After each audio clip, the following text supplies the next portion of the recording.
Syria is back in the Arab League after a 12-year suspension and brutal civil war. What does it mean for the country and beyond? Hello, I'm Anand Naidu and this is The Heat.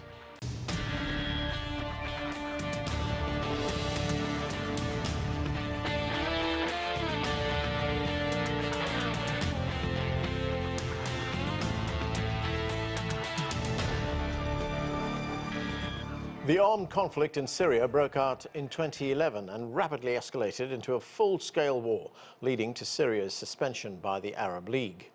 Having endured 12 years of conflict and humanitarian crisis, the country faces the worst year yet, with 15.3 million people, nearly 70% of Syria's population, in need of humanitarian assistance. In May of this year, Saudi Arabia, once a staunch supporter of the Syrian opposition, used its influence to reinstate Assad and Syria. So, what's changed and what does it all mean for the region and the embattled country? There's much to talk about. Let's get straight to our panel. Ali Akbar Dareini is a researcher and writer with Tehran Center for Strategic Studies.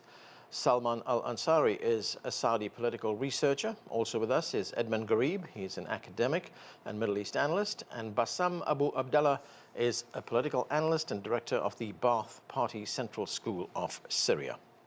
Thank you, everyone, for joining us. Bassam Abu Abdallah, let me start with you. So Syria's Arab League membership, which was revoked in March of 2011, as I said, has been reinstated. It was initially revoked because of the crackdown on the uprising that turned into the civil war. Now it's been readmitted. Let's listen to what President Bashar al-Assad had to say. والأهم هو ترك القضايا الداخلية لشعوبها. It is important to leave internal affairs to the country's people as they are best able to manage their own affairs.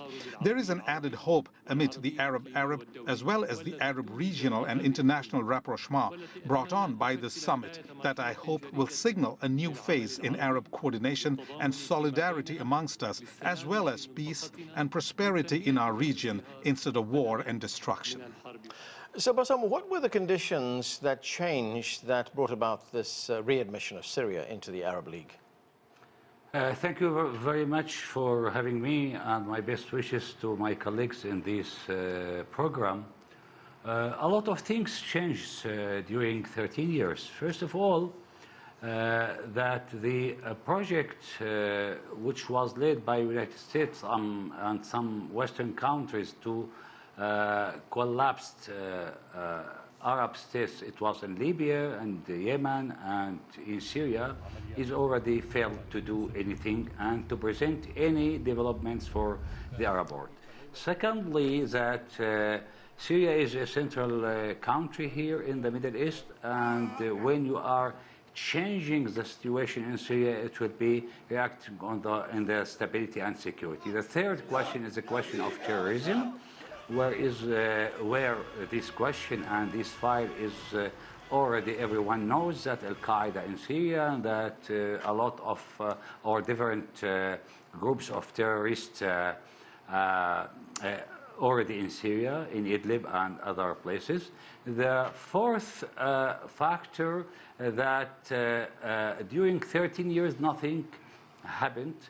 The Syrian state is already here in Damascus, and everyone should deal with Damascus, and without engagement with the Syrian government, nothing will be progressed, and the catastrophic situation for the Syrian people, the economy, and the sanctions. Besides that, there is a big change in the international world order, which is very important. What's going on in Ukraine, the position of China, the Iranian position in the Middle East, etc. So all these developments left the Arabs outside of the game. So right. I think the Arab League and the Arab state, and especially Saudi Arabia, started to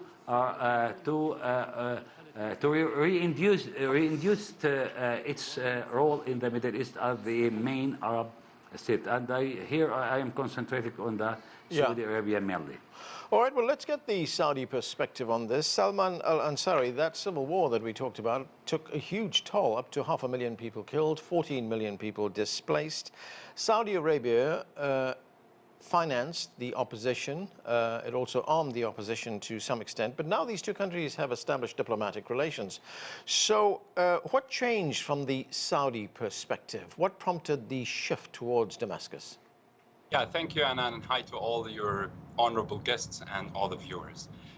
It is indeed, the Syrian crisis was undoubtedly a tragedy. And to truly understand the magnitude of the situation, let's look at the numbers. 90% of the Syrian population lives below the poverty line. 50% of the Syrians have been displaced, as you have said. 500,000 have been killed and 2 million have been injured. And the Damascus government only controls 55% of the country's territories, while the rest is controlled by various factions, including Turkish forces in the northwestern part, Kurds in the north, the US in the northeastern part, Russians in the western coastal areas, and also Iranians controlling the remaining lands through their militias. So Tehran also controls key sectors such as the telecom industry, phosphate mining, and major properties. Thus, for that, I would love to say that Syria theoretically exists, but on the ground, it's not. So with regards to your question, I think the Arab League has taken notice of this deteriorating situation and has decided to act. While the Arab nations do not have a military presence in Syria, they have decided to use their political weight to find a solution for their neighbor. This definitely does not mean in any way that the Arab nations are on the same page as the Syrian regime. Yeah. Not at all whatsoever. And as the late American writer Dorothy Thompson once said, peace is not the absence of conflict, but the presence of creative alternatives for responding to a conflict. So in my opinion, the Arab nations, and I think, should not fall into a false dichotomy between either supporting the regime or its people. Instead, they should hold the stick from the middle by maintaining ties with the internationally recognized Syrian opposition via the United Nations Security Council. And as a matter of fact, even the Russians, despite their alliance with Bashar al-Assad, host and talk to the Syrian opposition. Therefore, I think the Arabs and the Arab nations should follow suit and engage with all conflicting parties. And I understand that the traditional stance of Arab governments is non-interference, specifically non-interference in the Arab affairs. This situation is different, and actually very different in Syria, because the instability affects all of its neighbors. And even the Chinese government has played a constructive role in Syria by linking their help and aid in rebuilding with the advancement of the 2254 Accord. That's right. So they have put it as a prerequisite, or better say, a condition. Yeah, that's. So I think there are unanimous consensus from all the 5 Security Council members. That resolution that you talk about is on the table, and there is general agreement that the side should move towards implementing the conditions in that resolution. Edmund Garib, you know, Bassam was talking a moment ago about the changing international order. We see global shifts, we see new alignments around the world, and of course the Middle East has not escaped this. These big changes that we are seeing, and this has led to a consensus among many Arab nations regarding Syria. How did these regional changes lead to Syria being readmitted into the Arab League? Greetings to you and to your honorable guests. There's no doubt that Syria has gone through a bloody and very difficult, very destructive war. This war started initially, the conflict, as a result of protests against the government and against the way the government dealt with some incidents that took place in the city of Daraa. But very quickly, the war became a proxy war. Many countries in the region became involved in that war in support of the opposition, and in order to bring about the regime change. This happened in from countries in the region, in Europe and beyond, in the United States and other areas. On the other hand, there were other countries that supported the Syrian government and provided it with assistance. So, and what we saw is, as I said earlier, an extremely destructive war where almost half of the population was displaced, some of them internally, some of them externally. Syria, as Mr. Salman said, the population, 90% of the population is under the poverty line. So this is a very, very important point. And Syria has went through a very, very difficult situation. The U.S. sanctions were extremely costly for the Syrian people, despite the fact that these sanctions were not supposed to hurt the population. But as a result of a lot of events that have taken place in the region, I think that we have begun to see changes. One of them, of course, we've heard from both of your guests some of the important factors which have led to the changes. But the earthquake, for example, also that hit Turkey and Syria, and different standards that were used to provide assistance to the population in both countries were very different. We saw a very quick response to provide assistance, heavy machinery, medicines, food, etc. In Turkey, but there was delay and very little real heavy machinery going to Syria. That was embarrassing for a lot of people. It also alienated a lot of people in the region who saw that there were double standards in dealing with the two situations. In addition to this, I think many Arab countries also, and there have been changes in Arab governments, Arab leaderships. With the new leadership, some of the new leaders began to look at the situation from a very different perspective.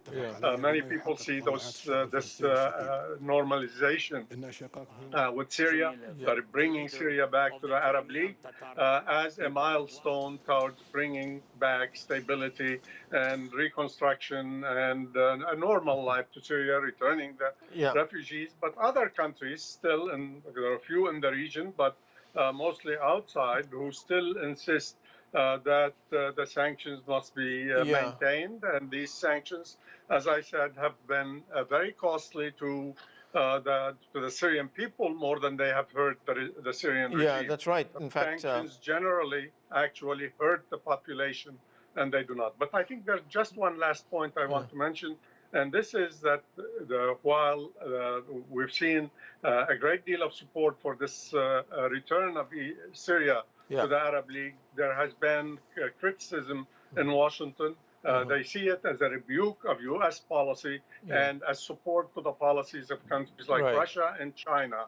And we can talk more about how that could be interpreted later on. Okay. Ali Akbar Dareini, Iran and Syria have long had similar views on regional issues like the relationship with Israel, the relationship with the United States.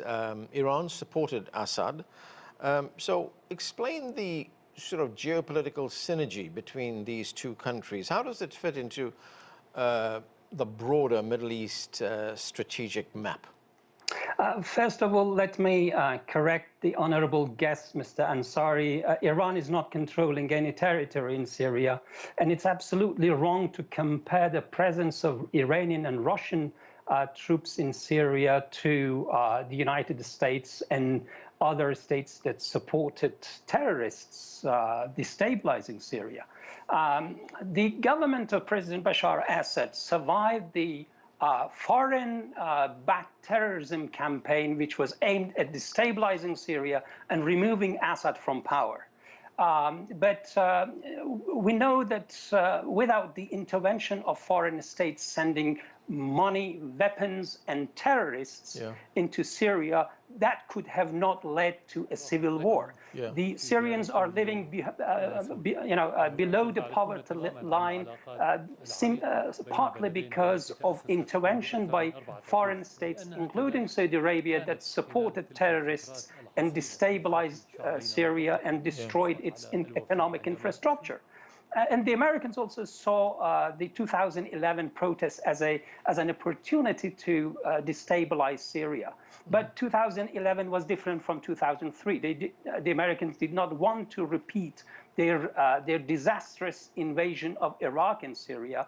They did not want to be drawn into another bloody swamp in the Middle East. So they followed a policy of buck passing. That means delegating the responsibility to their allies, such as Saudi Arabia, Qatar, UAE, and others, to do the dirty job.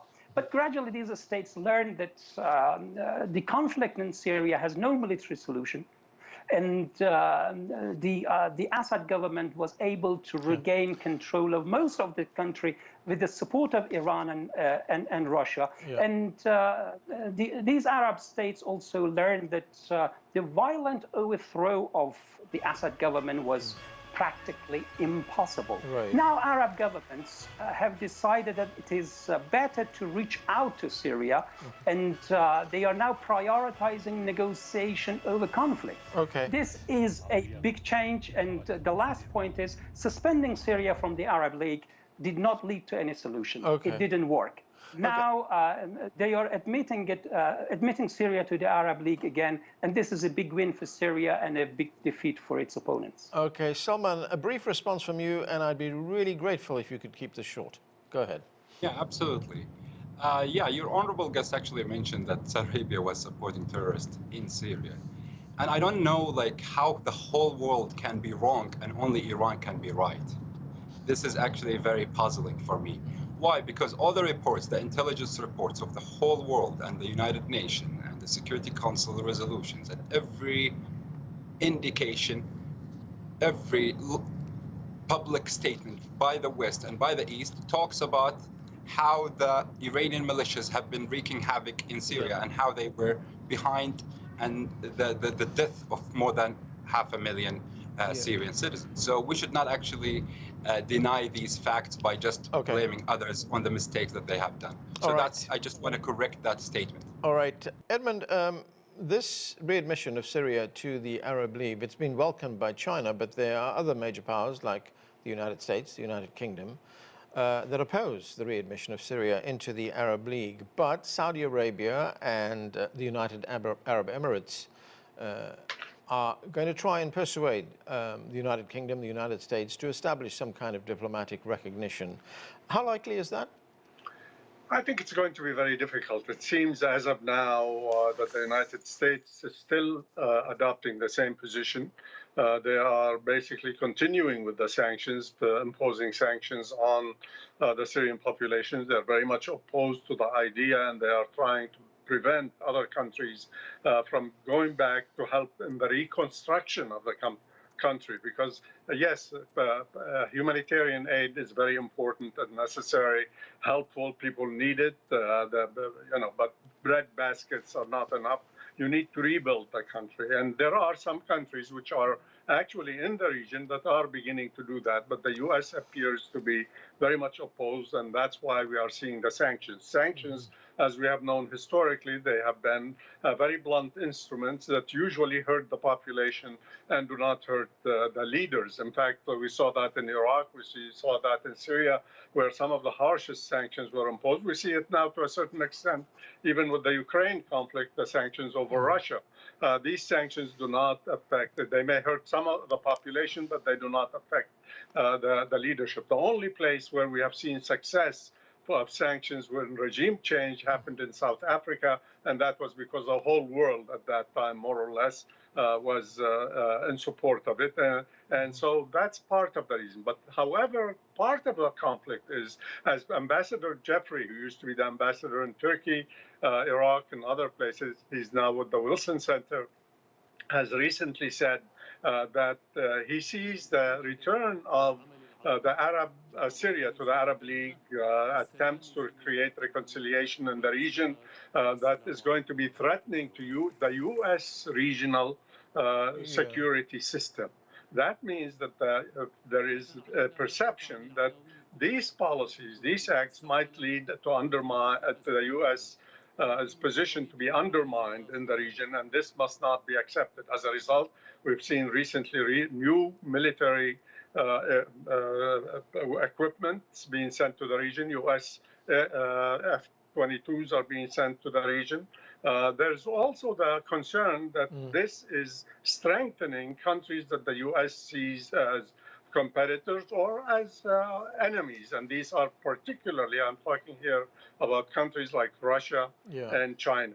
And this is something of concern to American officials who have spoken about this more than once. And so as a result of this, the U.S. is going to continue to try to make it difficult to rebuild Syria. Nevertheless, I think changes are taking place, and we're likely to see more regional countries, as well as some European ones and countries in other areas becoming involved and help in the rebuilding of the country.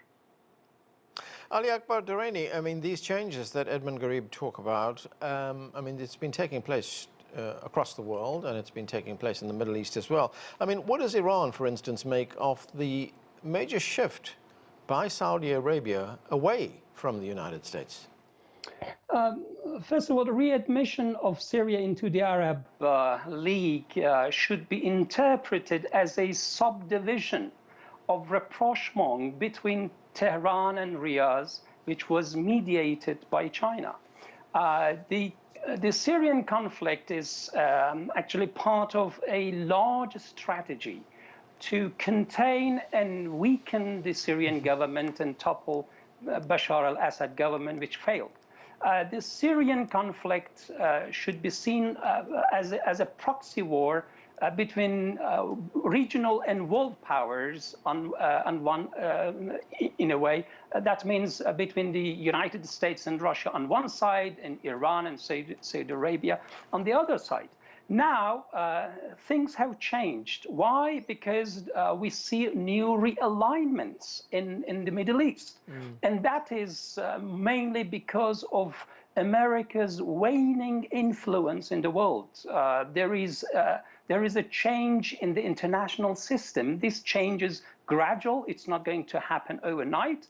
But we see that the United States is not the world policeman it was before, and now the world is moving towards a multipolar system. So in these times of change, Saudi Arabia is looking at new options to preserve its own interests. It's blindly supported the United States in Syria, and it learned that it was a mistake. Now there is a change of mind. The Arab League has changed its position. Saudi Arabia has changed its position. And I do admire the Saudi government's new policy of preferring negotiations over conflict. Okay, and I want to get back to that point in a moment, but first I'm going to go to Bassam. Bassam, there's something like 10 million Syrian refugees who are hoping now to get back home. They're looking for a political solution that will give them the opportunity to move back. What happens to them? Now we are under dilemma. There is a sanctions for the United States and the West European Union, and they are declaring openly, frankly, that we are against reconstruction without political solution, and they are declaring that it's difficult. It's from one side. So how they will return? You know that there is a big destruction in the infrastructure of Syria: electricity, water, health, schools. So it needs budgets to support the returning of refugees from Jordan, Lebanon, and Turkey. And this fight is very heavy on the shoulders of the government, especially after decreasing the money or budgets from the EU and from different countries in the world because of the Ukrainian war. So the Syrian government is opening up and it's facilitate a lot of things for the Syrian people to return, but it should be first of all organized with this government. Secondly, it needs a budget to finance the rebuilding infrastructure and preparing the atmosphere, the situation. It's their country. Nobody can to tell them that they should not return. Absolutely. Syria and Ministry of Foreign Affairs many times told the Syrian to return to Syria, but it's not a simple question. Yeah. Some of them working in Turkey, some of them working in Jordan, some of them working. So we should prepare the situation, the atmosphere for returning them. And I think nowadays it's in the interest of neighboring countries of Syria, because the money is already less and less. Salman, so much has changed in the Middle East in such a short space of time. I mean, we are now seeing something of an assertiveness on the part of Saudi Arabia in its diplomacy. I mean, we see that in the rapprochement with Iran. We see that in its support for the readmission of Syria into the Arab League. What does this tell us about Saudi Arabia's relationship with the United States? This is a relationship that's been one of the most enduring for the past few decades. Yeah, I think the relationship between the United States and Saudi Arabia remains a strong one. It is a historic one. It is a multifaceted one. It is very important for regional security and global economic prosperity. That is for sure.